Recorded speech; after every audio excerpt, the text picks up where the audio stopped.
মাধ্যমিক বিদ্যালয় নতুন ভৱন নিৰ্মাণত ব্যাপক অনিয়ম আৰু কেলেংকাৰীৰ অভিযোগ উদ্বোধনৰ এমাহ পিছতেই খহি পৰিল বিদ্যালয় চিলিং কথামপি ভয়ংকৰ দুৰ্ঘটনাৰ পৰা ৰক্ষা শিক্ষাৰ্থীৰ ঠিকাদাৰী প্ৰতিষ্ঠান সহিতে কাৰ পকেটত সোমাল প্ৰায় 7 কোটি টকাৰ ভাগ বিদ্যালয় অধ্যক্ষা কল্যাণী মহন্ত সহিতে কৰ্তৃপক্ষৰ বিৰুদ্ধে খুব স্থানীয় ৰাইজৰ বিদ্যালয় কৰ্তৃপক্ষৰ জ্ঞাতসাৰে এই নিম্নমানৰ কাম হোৱাৰ অভিযোগ ছয়গাঁও আঞ্চলিক ছাত্ৰ সন্থাৰ বিদ্যালয় অধ্যক্ষৰ স্বামীয়ে নিৰ্মাণ সামগ্ৰী যোগান ধৰাৰ অভিযোগ একাংশৰ উল্লেখযোগ্য আছে অন্য স্থানত বিদ্যালয় নতুন ভৱনসমূহ দুমহলীয়া বিল্ডিং হোৱাৰ বিপৰীতে ছয়গাঁৱত সাধাৰণ ঘৰ হোৱাক লৈ বিধায়ক ৰেকি বুদ্দিন আহমেদৰ বিৰুদ্ধে অংক থকাৰ সন্দেহ প্ৰকাশ সচেতন ৰাইজৰ শীঘ্ৰে এই অনিয়ম উদ্ঘাটনৰ বাবে তদন্তৰ দাবী উত্থাপন কৰে আছু কৰ্মীয়ে অন্যথা আন্দোলনৰ হুংকাৰ প্ৰদান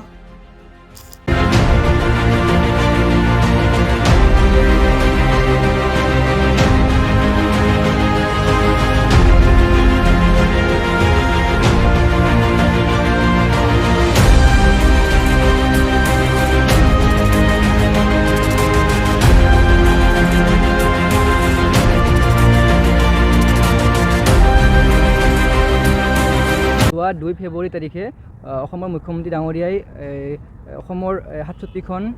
বিদ্যালয় যি নতুন ভৱন সেয়া উদ্বোধন কৰিছিল তাৰ ভিতৰত অন্যতম আছিল ছয়গাঁও উচ্চতৰ মাধ্যমিক বিদ্যালয় আচলতে অসমৰ 67টা কেন্দ্ৰৰ গোটেইকেইটা আপোনাৰ মানে বিল্ডিং বা অট্টালিকা হোৱা দেখা পোৱা গ'ল কিন্তু একমাত্ৰ ছয়গাঁও উচ্চতৰ মাধ্যমিক বিদ্যালয়খন মানে অট্টালিকা হোৱা দেখা পোৱা নগ'ল ইতিমধ্যে স্থানীয় ৰাইজে বহুখিনি অভিযোগ দিলে বহুখিনি কুৱেশ্যন কৰিলে এতিয়ালৈকে মানে একো মানে উত্তৰ বিভাগীয় কৰ্তৃপক্ষক উত্তৰ দিয়া দেখিবলৈ পোৱা যোৱা নাই আৰু আচলতে আজি মাত্ৰ এজাক বৰষুণ আহোঁতে যি তেওঁলোকে নতুন ভৱনটো নিৰ্মাণ কৰিছিল সেই ভৱনটো জয়ী হৈ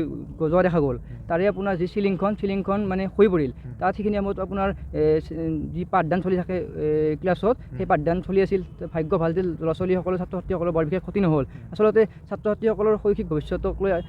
বিভাগীয় কৰ্তৃপক্ষই হেতালি খেলিছে আৰু ঠিকাদাৰে যিবিলাক কাম কৰিছে মানে তেওঁ নিজৰ ইচ্ছামতে নিজৰ ইচ্ছা অনুসৰি তেওঁ মানে সম্পূৰ্ণ মানে নিজৰ ইচ্ছামতে ভুল কাম কৰিছে আৰু হয়তো তেওঁ একমাত্ৰ নিজৰ স্বাৰ্থৰ কাৰণে কৰিছে আৰু হয়তো বিভাগীয় কৰ্তৃপক্ষ এই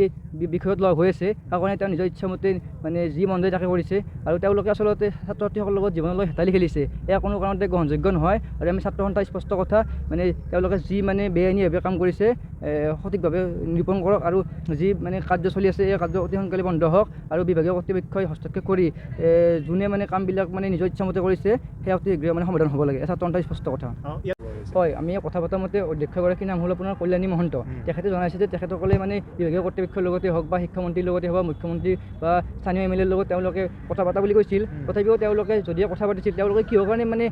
অসমৰ গোটেইকেইখন স্কুলতে যেতিয়া অট্টালিকা হ'ল মাত্ৰ ছয়গাঁওখনত কিয় অট্টালিকা নহ'ল এতিয়া তেওঁলোকৰ কাৰণে ডাঙৰ প্ৰশ্ন আমি এই বিষয়ত আমাৰ নিজৰে লাগি যায় কাৰণ অসমৰ মানে ভাল অঞ্চল বুলি ক'লে ছয়গাঁওখনত ধৰা হয় কিন্তু অসমৰ গোটেইকেইখন অঞ্চলতে হ'ল মাত্ৰ ছয়গাঁওখনত নহ'ল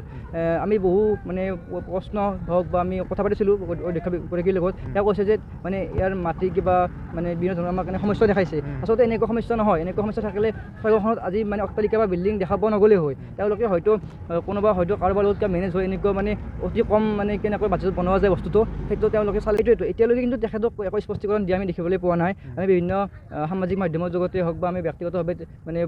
বহুত লোকে তেওঁক মানে কথা পতা বুলি আমাক জনাইছে কিন্তু এতিয়ালৈকে তেওঁ এই বিষয়ত কোনো ধৰণৰ উত্তৰ দিয়া বুলি আমাক মানে জনোৱা হোৱা নাই বা একো তেওঁ স্থিতি স্পষ্ট কৰা নাই বিদ্যালয় কৰ্তৃপক্ষইতো এই কাৰণ তেওঁলোকৰ হয়তো ব্যক্তিগত কিছুমান সুবিধা বা তেওঁলোকৰ ব্যক্তিগত লাভ থাকিব পাৰে তাৰ কাৰণে তেওঁলোকে মানে দেখিও মানে নেদেখা ভাও জুৰিছে বা চকু মোজা যিটো কুলি বুলি কয় সেই চকু মোজা কুলি ভাও জুৰি আছে তেওঁলোকে হয় এইখন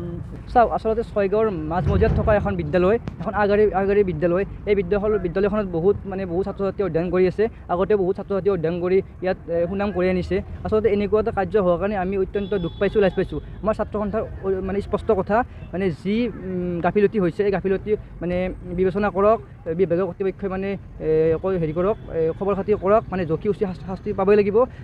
যিসকল ইয়াৰ লগত জড়িত হৈ আছে যিসকলে ছাত্ৰ ছাত্ৰীৰ মানে জীৱনক লৈ হেতালি খেলিব খুলিছে তেওঁলোকৰ লাভৰ কাৰণে ছাত্ৰ ছাত্ৰীসকলৰ জীৱনলৈ যি হেতালি খেলিছে সেয়া কোনোপধ্যে আমি ছাত্ৰ সন্থাই মানি নলওঁ আমাৰ ছাত্ৰ সন্থাৰ স্পষ্ট কথা অতি শীঘ্ৰে মানে যিসকলে জড়িত হৈছে তেওঁলোকে শাস্তি প্ৰদান কৰক নহ'লে আমি ছাত্ৰ সন্থাই ৰাইজৰ সহযোগত আন্দোলন কৰিবলৈ বাধ্য হ'ম এই ছাত্ৰ সন্থাৰ স্পষ্ট কথা